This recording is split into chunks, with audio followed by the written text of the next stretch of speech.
प्यारे दोस्तों, सादर अभिवादन। मैं हूं महेश कुमार वैद्य और आप देख रहे हैं एनजेपी हरियाणा। दोस्तों, आज 22 अगस्त है। 23 अगस्त काफ़ी महत्वपूर्ण है अहिरवाल क्षेत्र के लिए। मुख्यमंत्री नायब सिंह सैनी 23 अगस्त को 2 जिलों के दौरे पर आ रहे हैं। महेंद्रगढ़ जिले के दौरे पर आ रहे हैं और रेवाड़ी जिले के दौरे पर आ रहे हैं। महेंद्रगढ़ में नांगल चौधरी विधानसभा क्षेत्र में जो लॉजिस्टिक हब डेवलप होने जा रहा है, जो डेवलप किया गया है, जिसका प्रथम चरण डेवलप होने जा रहा है, वहां पर मालगाड़ी को, पहली मालगाड़ी को हरी झंडी दिखाकर मुख्यमंत्री नायब सिंह सैनी रवाना करेंगे। और दूसरा कार्यक्रम उनका रेवाड़ी में है। अनुसूचित जाति का सामाजिक समरसता सम्मेलन है जो मेघवाल उत्थान समिति हरियाणा की ओर से आयोजित किया जा रहा है। बावल में ये कार्यक्रम है।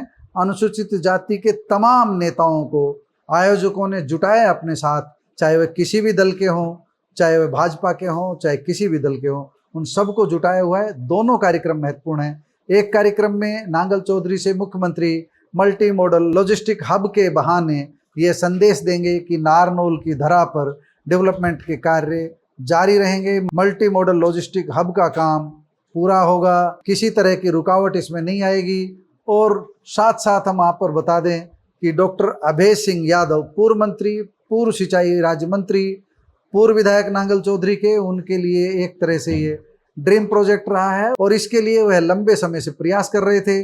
बावल में बनना था मल्टी मॉडल लॉजिस्टिक हब, लेकिन सरकार ने विरोध को देखते हुए जब मनोहर लाल सत्ता में आए तो पहली कलम से ही 2014 में ही यहाँ की ज़मीन को डी नोटिफाई किया और नांगल चौधरी में इस प्रस्ताव को ले जाया गया, इस प्रोजेक्ट को ले जाया गया। कई तरह की रुकावटें इस प्रोजेक्ट में आई, लेकिन अंततः प्रथम चरण का काम शुरू हो गया है। अभी दूसरे चरण की जो जमीन है उसका मामला कानूनी दाव पेच में फंसा हुआ है, लेकिन अंततः सरकार इस मामले में जीत जाएगी, ऐसी उम्मीद की जा रही है। मल्टी मॉडल लॉजिस्टिक हब रुकेगा नहीं, विकसित होगा। तो इसकी कामयाबी तब होगी जब एक IMTV महेंद्रगढ़ जिले को दी जाएगी, क्योंकि जो यहाँ पर औद्योगिक क्षेत्र है उनके लिए नांगल चौधरी थोड़ा सा दूर पड़ता है, लेकिन जिस तरह की कनेक्टिविटी वहाँ पर बनाई जा रही है, आने वाले समय में लगता है कि नांगल चौधरी उपयोगी होगा। नांगल चौधरी का मल्टी मॉडल लॉजिस्टिक हब भी उपयोगी होगा। तो एक मल्टी मॉडल लॉजिस्टिक हब की हमने बात बताई। यहाँ से लॉजिस्टिक हब से मालगाड़ी रवाना करेंगे। दूसरा कार्यक्रम मेघवाल समाज की समरसता रैली का है, इस पर बात करेंगे। सबसे अहम कार्यक्रम है, इसे हम रैली भी कह सकते हैं। बावल में मुख्यमंत्री कुछ महीने पहले आए थे, शिवराज सिंह चौहान का कार्यक्रम था बावल में। शिवराज सिंह चौहान केंद्रीय कृषि मंत्री के साथ मुख्यमंत्री आए थे। इस कार्यक्रम में रेवाड़ी जिले के तीनों विधायक नदारद रहे थे और सांसद केंद्रीय मंत्री राव इंद्रजीत सिंह भी नदारद रहे थे। अब क्या होने वाला है हम बता देंगे। तब में और अब में काफी बदलाव आया है। मुख्यमंत्री के कार्यक्रम में तीनों भाजपा विधायक, रेवाड़ी जिले के तीनों भाजपा विधायक पहुंचेंगे, ऐसी हमारी सूचना है, क्योंकि अनिल यादव की उपस्थिति अपने आप बहुत कुछ कह रही है। अनिल यादव 21 अगस्त को भारतीय जनता पार्टी के अन्य पदाधिकारियों के साथ भाजपा के जो नए जिला प्रभारी है मदन गोयल, उनके साथ बावल में नजर आए थे। यानी कि तैयारियों में डॉक्टर कृष्ण कुमार बावल के विधायक जो राव इंद्रजीत समर्थक है वह भी इन्वॉल्व है, और अनिल यादव जो कोसली के विधायक है वह भी इन्वॉल्व है। भारतीय जनता पार्टी ने भी अपने स्तर पर ड्यूटी लगाई है। भारतीय जनता पार्टी के नेता भी इस कार्यक्रम में जुटे हुए हैं, लेकिन कार्यक्रम मेघवाल उत्थान समिति हरियाणा की ओर से किया जा रहा है। मुख्य फ्रंट फुट पर मेघवाल उत्थान समिति है। मेघवाल उत्थान समिति के तमाम पदाधिकारी गांव में जा रहे हैं, दलगत राजनीति से हटकर न्योता दे रहे हैं, लेकिन फिर भी भारतीय जनता पार्टी की ड्यूटी लगी हुई है कि मुख्यमंत्री का कार्यक्रम शहनशाही अंदाज में होना चाहिए, बढ़िया होना चाहिए, और इस कार्यक्रम में पूरी भीड़ भी जुटनी चाहिए। तो सभी लगे हुए हैं, अनुसूचित जाति के प्रतिनिधि भी लगे हुए हैं, और दलगत राजनीति से हटकर दूसरे दलों के जो नेता हैं वह भी इस सम्मेलन की कामयाबी के लिए लगे हुए हैं। हमने आज 3 पदाधिकारियों की बातें भी आपको सुनवाई थी एनजेपी रेवाड़ी पर। उनका वीडियो अलग से भी देखना चाहें तो आप देख सकते हैं, डिस्क्रिप्शन में हम लिंक उपलब्ध करा देते हैं आपको। 23 अगस्त को अभी से ये चर्चा चल रही है कि केंद्रीय मंत्री राव इंद्रजीत सिंह आएंगे या नहीं आएंगे। हमारा अनुमान 2 दिन पहले भी हमने बताया था, इससे पूर्व जो हमने चर्चा की थी उस वीडियो में भी हमने बताया था। हमारा साफ मानना है कि राव इंद्रजीत सिंह के आने की संभावना काफ़ी कम है। अगर हम स्पष्ट रूप से कहें तो यही कहेंगे कि राव इंद्रजीत सिंह इस कार्यक्रम में नहीं आएंगे। राव नरवीर सिंह के बारे में हमने बताया था कि आ सकते हैं, हालांकि अभी किसी तरह का कार्यक्रम उनका तय नहीं है। आरती सिंह राव भी महेंद्रगढ़ जिले के कार्यक्रम में उपस्थित हो सकती है और वह वहां से बावल भी आ सकती है, लेकिन हम ये कह रहे हैं कि आ सकती है, कोई पुख्ता अभी जानकारी उनके कार्यक्रम की नहीं है। लेकिन मुख्यमंत्री नायब सिंह सैनी के स्वागत में आरती सिंह राव के समर्थकों की ओर से, उनकी ओर से स्वागत के पोस्टर भी हैं, बैनर भी है मुख्यमंत्री के आने के, जो महेंद्रगढ़ जिले से संबंधित है। आप अपनी स्क्रीन पर एक डिजिटल बैनर देख भी सकते हैं। तो आरती सिंह राव चाहेगी कि मल्टी मॉडल लॉजिस्टिक हब को लेकर के किसी न किसी रूप में श्रेय उनके खाते में भी जाए, उनके खाते में डायरेक्ट नहीं तो इनडायरेक्ट रूप से जाए, क्योंकि उनके समर्थक विधायक ही उस समय इस मल्टी मॉडल लॉजिस्टिक हब परियोजना के पक्ष में खड़े हुए थे, उन्हीं के समर्थक थे जिस समय इस परियोजना को उधर ले जाया गया। उस समय डॉक्टर अभय सिंह भी उन्हीं के साथ थे, ओम प्रकाश यादव तो साथ थे ही, लेकिन मुख्यमंत्री नायब सिंह सैनी के साथ कई मेहमान, कई विधायक, कई मंत्री आ सकते हैं, ऐसी संभावना है, क्योंकि ये अनुसूचित जाति से जुड़ा सम्मेलन है। मुख्यमंत्री नायब सिंह सैनी अनुसूचित जाति वर्ग को साधने के लिए, भाजपा के साथ जोड़ने के लिए पूरा प्रयास करेंगे। यहाँ पर मांग उठाई जाएगी, उन मांगों को भी पूरा करने का प्रयास करेंगे। तो ये कार्यक्रम अनुसूचित जाति का जो सम्मेलन है, एक तरह से इसको पूरा भाव मुख्यमंत्री देने वाले हैं, ऐसा हमें आभास है, ऐसा हमें अनुमान है, ऐसा हमारा अनुमान है, ये हमें लग रहा है। अब एक बार हम आपको कल के कार्यक्रम के बता देते हैं। ये फोटो आप देख रहे हैं, जो बावल में मुख्यमंत्री की रैली होनी है 23 अगस्त को, जिला प्रभारी प्रोफेसर मदन लाल गोयल की उपस्थिति में सभा स्थल का जायजा लेने के लिए जिला अध्यक्ष वंदना पोपली भी पहुंची थी, और वंदना पोपली की अध्यक्षता में एक बैठक भी 21 अगस्त को हुई थी। उस बैठक की जो सूचना हमें मिली, उस बैठक का सार यही है कि उस बैठक में अरविंद यादव भी पहुंचे थे। राव इंद्रजीत सिंह विरोधी माना जाता है, लेकिन हमें लग रहा है कि प्रोफेसर मदन लाल गोयल ने आकर के चीज़ों को मैनेज किया है, सबको साथ लेकर चलने का प्रयास किया है। हम ये कह सकते हैं नायब सिंह सैनी के जो कार्यक्रम में, नायब सिंह सैनी की जो अनुसूचित जाति की ओर से आयोजित की जा रही रैली में, उसमें अरविंद यादव भी होंगे और दूसरे राव इंद्रजीत सिंह विरोधी भी मंच पर होंगे, उनके समर्थक भी होंगे, और एक दीवार पाटने का प्रयास भाजपा की ओर से किया जाएगा कि कोई अलग नहीं है।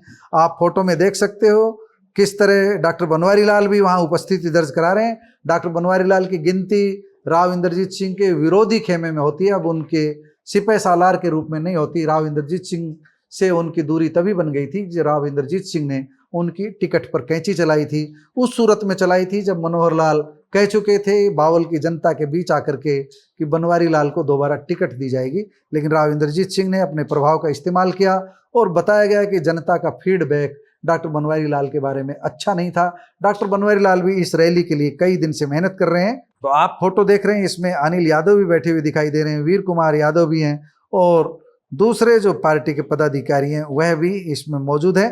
तो हम ये कह सकते हैं कि इस रैली को भाजपा मिलजुल करके एकजुटता का संदेश दे करके सफल, कामयाब बनाने का प्रयास करेगी। कुछ लोग ऐसा कह रहे हैं कि सरपंचों को ऐसा कहा जा रहा है कि रैली में नहीं पहुंचे। अभी तक हमारे पास कोई इस तरह की सूचना नहीं है। किसी सरपंच के पास ऐसी सूचना पहुंची हो तो कृपया आप बताने का कष्ट करें, हम जानना चाहेंगे, हम उनकी बात को भी दिखाना चाहेंगे। हमारी ओर से अभी तक किसी तरह का विरोध रैली का किसी भी स्तर पर हमें नजर नहीं आया है। मल्टी मॉडल लॉजिस्टिक हब की भी एक बार बात कर लेते हैं। जिला प्रशासन की ओर से जो सूचना दी गई है, महेंद्रगढ़ जिला प्रशासन की ओर से, वह भी आपको हम बता देते हैं। महेंद्रगढ़ के लोक संपर्क विभाग की ओर से जो सूचना दी गई है वह यह है कि जो 23 अगस्त का कार्यक्रम है, ये 20 अगस्त को वीसी के जरिए इस प्रोजेक्ट की समीक्षा की थी चीफ सेक्रेटरी ने मुख्यमंत्री के आगमन से 3 दिन पहले। और प्रथम चरण में integrated multi modal logistic hub यानी IMLH के प्रथम चरण के तहत नवनिर्मित रेल यार्ड का विधिवत उद्घाटन करेंगे नायब सिंह सैनी। ये सूचना है। और जो ट्रेन, जो रेलवे ट्रैक पर मालगाड़ी दौड़ेगी, जो ऐतिहासिक अवसर बताया गया है, यह मालगाड़ी राजस्थान के न्यू डाबला रेलवे स्टेशन से चलकर नांगल चौधरी यार्ड में प्रवेश करेगी, जिसके बाद मुख्यमंत्री इसे हरी झंडी दिखा करके रवाना करेंगे। यानी पहले जो ट्रेन है वह न्यू डाबला रेलवे स्टेशन की ओर से आएगी और इसके बाद इसे दूसरी ओर रवाना किया जाएगा। मुख्यमंत्री नायब सिंह सैनी इसे झंडी दिखाएंगे। जो चीफ सेक्रेटरी अनुराग रस्तोगी, उन्होंने वीरवार को उपायुक्त अनुपमा अंजलि के साथ, महेंद्रगढ़ की उपायुक्त अनुपमा अंजलि के साथ वीडियो कॉन्फ्रेंसिंग के माध्यम से तैयारियों की जानकारी ली थी, समीक्षा की थी। हम आपको ये बता दें कि राष्ट्रीय औद्योगिक कॉरिडोर विकास कार्यक्रम दिल्ली मुंबई औद्योगिक कॉरिडोर परियोजना के तहत नांगल चौधरी क्षेत्र में 886.78 एकड़ भूमि पर यह मल्टी मॉडल लॉजिस्टिक हब स्वीकृत है। इसमें प्रथम चरण में 408 एकड़ क्षेत्र में बुनियादी ढांचा पूरी तरह तैयार हो चुका है। आंतरिक रेल यार्ड में 4 रेलवे लाइन बिछाई गई है, 2 प्लेटफार्म बनाए गए हैं। आधुनिक स्टेशन भवन का निर्माण कार्य मुकम्मल हो चुका है। इसके संचालन का जिम्मा केंद्रीय भंडारण निगम यानी CWC को सौंपा गया है। जिला महेंद्रगढ़ की भौगोलिक स्थिति उत्तर भारत के प्रमुख औद्योगिक बाजारों और बंदरगाहों के लिए रणनीतिक रूप से बेहद महत्वपूर्ण है। पहली मालगाड़ी के आगमन और इस रेल यार्ड के संचालन से क्षेत्र में माल की तेज और सस्ती ढुलाई संभव हो सकेगी, जिससे आपूर्ति श्रृंखला को मजबूती मिलेगी। हम ये कह सकते हैं इसके साथ ही महेंद्रगढ़ के नेताओं का सपना पूरा होगा। इसके साथ ही डॉक्टर अभय सिंह यादव का विशेष रूप से नाम हम इसलिए ले रहे हैं क्योंकि शुरुआत के दिन से लेकर के अब तक उन्होंने इसके लिए काफ़ी प्रयास किया है। उनका श्रेय नहीं छीना जा सकता। ये अलग बात है कि महेंद्रगढ़ के सभी विधायकों का इसमें सहयोग रहा है, सभी की सहमति रही है और विशेष रूप से इसका श्रेय अगर किसी को दिया जाए तो मनोहर लाल केंद्रीय मंत्री हैं, उस समय मुख्यमंत्री थे। अगर किसी एक व्यक्ति का नाम लिया जाएगा तो वह मनोहर लाल का नाम लिया जाएगा और वकालत करने में किसी एक व्यक्ति का नाम लिया जाएगा जिन्होंने सबसे ठोस पैरवी की मनोहर लाल के सामने, तो नाम आएगा डॉक्टर अभय सिंह यादव। अगर दूसरे विधायकों ने भी इसकी पैरवी की है तो डॉक्टर अभय सिंह यादव ने उनको इसके लिए तैयार किया है। इसलिए हमने एक एक व्यक्ति का नाम लें तो सीधा श्रेय दे रहे हैं हम मनोहर लाल को, केंद्रीय मंत्री को, उस समय के मुख्यमंत्री को, जिन्होंने मल्टी मॉडल लॉजिस्टिक हब की नींव डाली और जिनके प्रयास से ये संभव हुआ और जिन्होंने बावल के किसानों की मांग को पूरा करते हुए डी-नोटिफाई किया यहाँ की जमीन को। और एक व्यक्ति के रूप में हमने नाम लिया है डॉक्टर अभय सिंह यादव का, पैरोकार के रूप में जिन्होंने पैरवी की। श्रेय जाएगा पूरी भाजपा सरकार को, व्यक्ति विशेष को कभी श्रेय नहीं जाता, लेकिन पैरवी करने वाले का नाम हमेशा लिया जाता है, तो उनका नाम हमेशा लिया जाएगा। अब कल देखना यह होगा कि मुख्यमंत्री किस किस नेता को किस अंदाज में भाव देते हैं, किसके प्रति ताव दिखाते हैं और कौन नेता मुख्यमंत्री को ताव दिखाता है, कौन नेता अपना भाव बढ़ाता है, सब कुछ कल पता चलेगा। इस कार्यक्रम में राजनीति होगी या यह कार्यक्रम सामाजिक ही रहेगा, यह भी देखने वाली बात होगी, क्योंकि मेघवाल उत्थान समिति के पदाधिकारी किसी तरह की राजनीति नहीं चाह रहे हैं। हो सकता है इस मामले में मुख्यमंत्री नायब सिंह सैनी का रुख भी यही हो, किसी तरह की राजनीति नहीं हो, लेकिन जब नेता आते हैं तो राजनीति होती ही है। उनके शब्दों में राजनीति छुपी होती है। उसी छुपी हुई राजनीति को हम परखेंगे, देखेंगे, जांचेंगे और कल एक बार फिर आपके बीच हाजिर होंगे। दोस्तों, आपका मुख्यमंत्री नायब सिंह सैनी के रेवाड़ी और महेंद्रगढ़ दौरे को लेकर क्या कहना है? आपको हमारी समीक्षा कैसी लगी? कमेंट बॉक्स में जाकर बताइएगा जरूर। नमस्कार, धन्यवाद।